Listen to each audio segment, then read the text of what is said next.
FCRA এই actor ওপর আবার অ্যামেন্ডমেন্ট সরকার আনছে। ঠিক আছে, লাস্ট অ্যামেন্ডমেন্ট 2020-তে হয়েছে, তারপরে আবার সরকার অ্যামেন্ডমেন্ট আনছে। এই নিয়ে আমেরিকা কিন্তু জেগে উঠেছে, আমেরিকা কিন্তু এর বিরোধিতা করছে।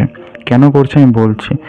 আচ্ছা, FCRA এই অ্যামেন্ডমেন্টটা করলে সরকার চাইছে ভারতের যে এনজিওগুলি আছে, এনজিওর ওপর সরকার যাতে নজরদারি রাখতে পারে। এর মধ্যে যে ফান্ডটা আছে, ফরেন ফান্ড, বিদেশি যে অর্থ এর মধ্যে আসছে, সেই অর্থ কি দেশের ভাঙার কাজে ব্যবহৃত হচ্ছে না দেশের উন্নয়নে ব্যবহৃত হচ্ছে, সেটা সরকার পর্যালোচনা করবে, দেখবে, যাতে দেখতে পারে। সেই নিয়ে এই বিলটা আনা হয়েছে অ্যামেন্ডমেন্টের জন্য। ঠিক আছে, এইবার দেখো, এই নিয়ে দেশ জুড়ে বিভিন্ন জায়গায় প্রচুর বিতর্ক আসছে।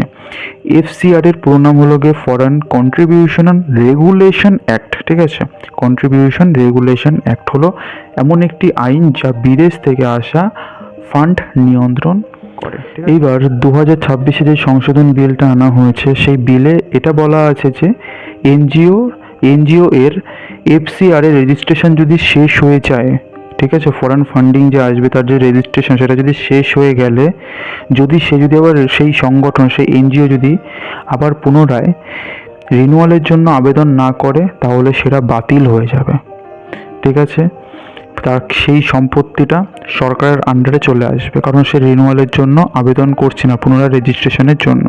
ঠিক আছে, এইবার দেখো, দ্বিতীয়, একটি নতুন ডেজিগনেটেড, ঠিক আছে, অথরিটি তৈরি করা হবে।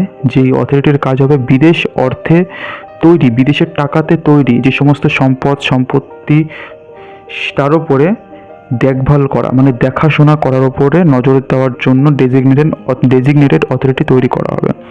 এইবার রেজিস্ট্রেশন, যদি এটা বললাম রেজিস্ট্রেশন 3 নম্বর পয়েন্ট, রেজিস্ট্রেশন যদি পুনরায় না ফিরে পায়, তাহলে সেই সম্পত্তি স্থায়ীভাবে সরকারের অধীনে চলে যাবে। তারপর আবার এটাও দেখবে যে কেউ কোনো নিউজ চ্যানেল, কোনো সংস্থা কোনোভাবে কি বিদেশি কোনো ফান্ডের দ্বারা আসছে নাকি, কোনো বিদেশি কেউ ফান্ড করছে নাকি কোনো সংস্থা বা কোনো নিউজ চ্যানেল, এগুলোর ওপর সেগুলো নজরদারি দেওয়া হবে। ঠিক আছে, সরকার বলছে যে এটি স্বচ্ছতা ও জাতীয় নিরাপত্তা বাড়াবে।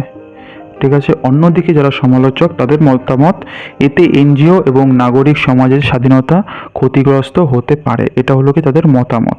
ঠিক আছে, এবার তোমাদের মতামত কি সেটা অবশ্যই কমেন্ট করে বলবে। কনক্লুশন ওটাই যে প্রশ্ন একটা তোমাদের কাছে জন্য ছেড়ে দিচ্ছি, জাতীয় নিরাপত্তা ও গণতান্ত্রিক স্বাধীনতার মধ্যে সঠিক ভারসাম্য কীভাবে বজায় রাখা হবে? তোমাদের মতামত কমেন্ট করে জানিও।